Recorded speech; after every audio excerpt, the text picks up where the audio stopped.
Hello again, everyone. Um, I, as you know, have a flip phone now, and I have decided that when I look at screens, I am miserable. I really don't like it. If I'm looking at screens with friends, like we're watching a show together, or we're playing Mario Kart or Smash together, it's fun. But if I'm just kind of sitting around scrolling through Instagram or YouTube or TikTok, I'm not much of a TikTok scroller. It's mostly Instagram and YouTube, and just watching shows like perpetually. I always just feel like I can't do it anymore. It just makes me feel heavier. It makes me feel more dense. It makes me feel just not happy. And for the longest time, I just did it anyway. And yeah, I think it was just kind of because I was running from myself. And so I got a flip phone. And what I decided is that I still have an iPhone, but it's an iPod. So I'm recording on it right now. I use it for a 4K camera. And if I want to go for a walk and listen to a podcast, if I want to listen to some music, it's really nice for that. Currently, Instagram and YouTube are still on it, but maybe at its highest calling, I take those off of it too. But the whole idea is that whenever I leave the house, I can just take my flip phone. And but yeah, I've really started to think about what I want to do with my time, because it's all of a sudden I have like 3 or 4 hours a day now that's just totally opened up. And one of the things that I've really enjoyed spending my time with is just being around people. I noticed that, yeah, I go on my phone when I'm trying to avoid myself, but also when I'm lonely. And yeah, just doing fun things with my roommates or other friends, or going out with my coworkers or something, going surfing, going scuba diving, not scuba diving, snorkeling, going just on a walk, or just having a conversation is super fun. But something else that I've noticed that I'm really starting to feel called towards is, once with me spending less time on my phone, I'm starting to realize how much my mind gets cluttered. I think that there's this analogy that the monks use, Buddhist monks. They say that our mind is like water, and when there's ripples on the surface, it's hard to see reality clearly. In the same way that, if you're looking at a pond and it's rippled, you can't see your own reflection. Everything is all distorted. So, or you can't see through the pond either if it's, distorted. So maybe there's some kind of deeper lesson there. But deeper lesson in terms of, you could look at it either way, as in through the water or the reflection of the water, and both ways. Long story short. But yeah, I've noticed that when I sit with myself, the most overwhelming feeling I feel is I feel overwhelmed. The most overwhelming feeling I feel is overwhelmed. Maybe that's going back on itself. I'd say when I sit with myself, yeah, the most common thing that I feel is just confused. Yeah, I think I lack a bit of direction in my life right now. And when I look into that more, I found that the hardest thing for me was that I've always had this standard of, for myself, what I want to do, who I want to be, what I want to achieve, what I want to chase.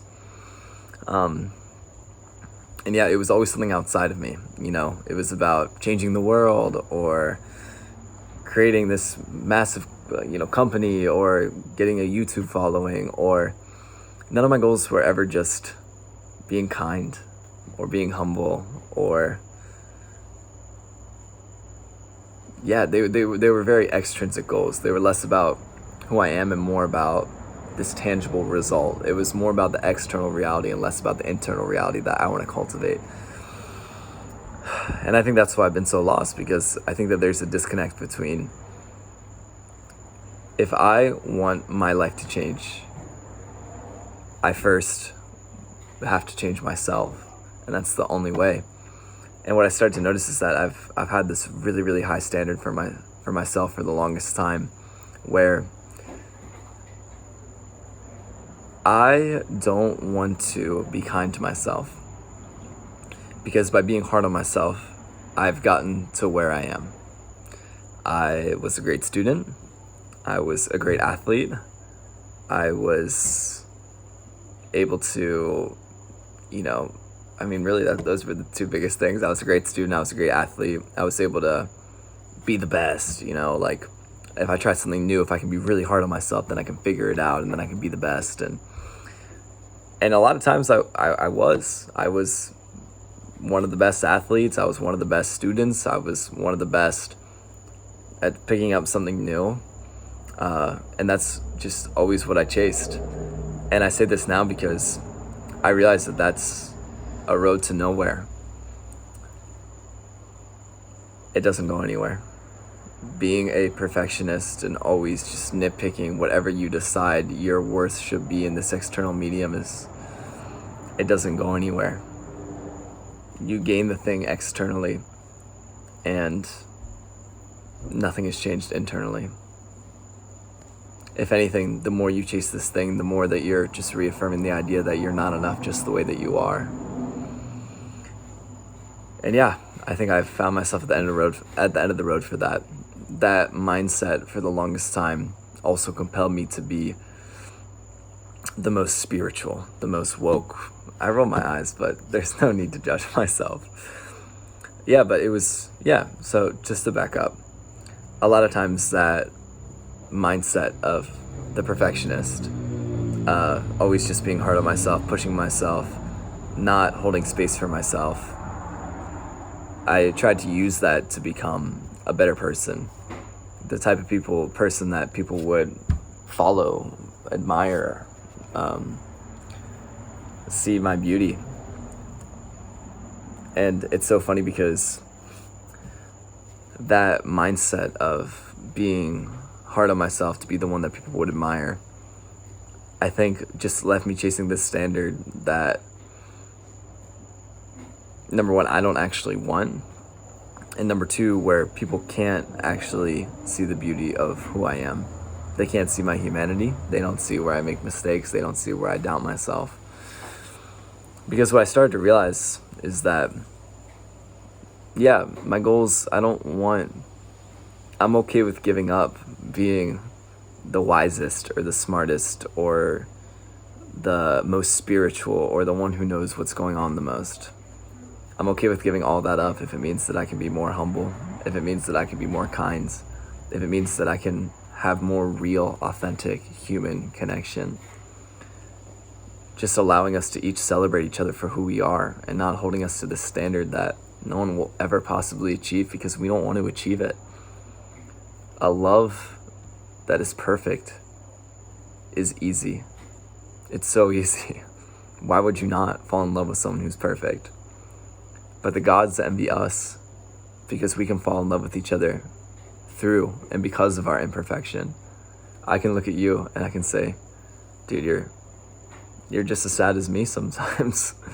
Or, man, you're insecure about your body. I'm insecure about my body. Which is ironic because I have my shirt off right now. I'm insecure about my hair. That's me looking at it right now. But that's a love to me that lasts forever. I think that's why we showed up as human beings. I think that's what God gets from us, is that he, she, it can experience such a raw love through our imperfect lens. And that is the love that I want to experience. I don't want to chase perfection anymore. I don't want it to be about, just being the best. I want it to just be about being honest and real. And I've come back to that a few times in some of these talks, but this one's just hitting different. So what I started to realize is that before I do anything else, taking all this time away from my phone and just sitting with my thoughts, I realized that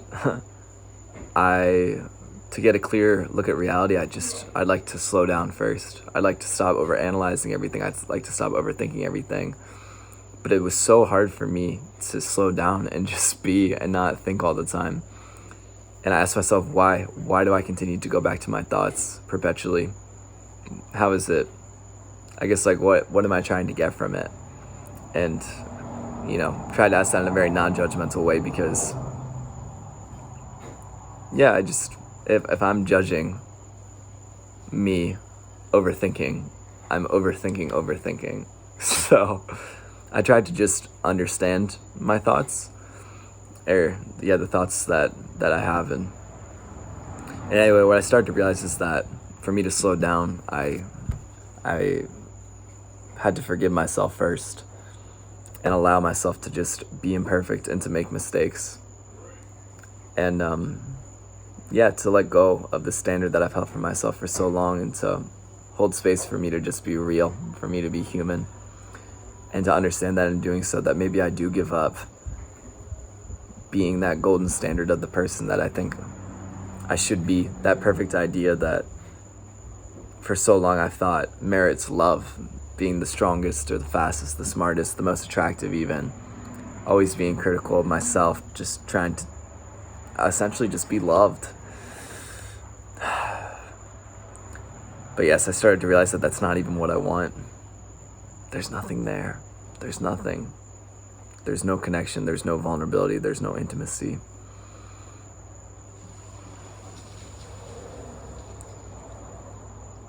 Real humanity is imperfect, but that's the best part. I don't know why he just came out and came back in. But yeah, so this is where I resign.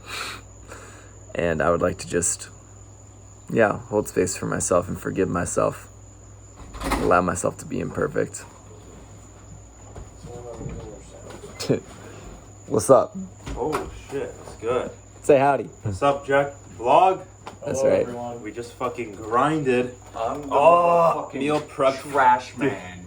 Meal prep for fucking hours. Dang, those are some cute guys that came out of there. Jack's cuter. He's humble. It's true. I'm just kidding. But yeah, so I guess I share this. Maybe I'll just post this as it is. Just post it nice and raw so you guys can hear my thoughts. But I think I want to share this feeling and this energy because this is coming from a space where I feel lighter. Just establishing that I'd like to forgive myself and hold space for myself. And even when it's hard to forgive myself, to just forgive that too. And to accept that in giving up perfection, I gain a humble, gentle, genuine, raw, compassionate experience and intimacy with life. I can just appreciate, where I am instead of having it to always be about where I'm going. And at the end of the day, life is a conglomeration of simple moments. And if I can fall in love with simplicity, that's worth anything. So I'm gonna sign off for now, but thank you so much for sitting with my thoughts. If you're having a hard time forgiving yourself, I forgive you for what it's worth. And just as a fellow human being, I really just do think we're all so beautiful, and that includes you. I love you. Honestly, our last one, we should just have someone take us.